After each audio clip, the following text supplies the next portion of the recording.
Баршаңызға сәлем, сіздермен бірге Қарлығаш. Бүгін сіздермен суға қияр салып ішудің 7 пайдасы жайлы пайдалы ақпаратпен бөлісетін боламын. Менімен бірге болыңыздар.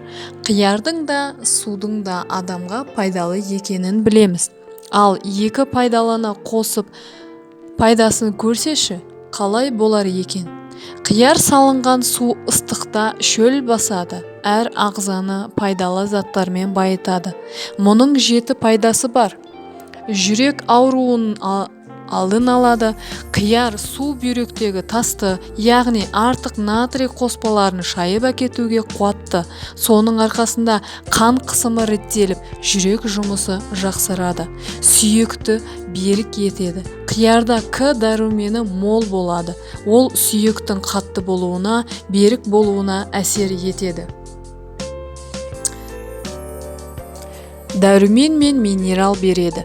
Қиярдың құрамында А және С дәрумені, марганец мол болады. Бұлардың ағзаға қажет екені айтпаса да түсінікті.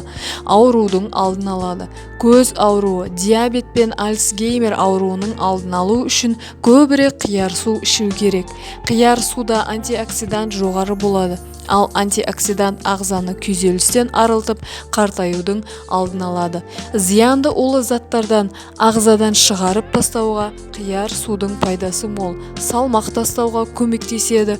Бұлшық етке пайдалы. Қияр судың құрамындағы кремний бұлшық етке пайдалы қоректік зат бола алады.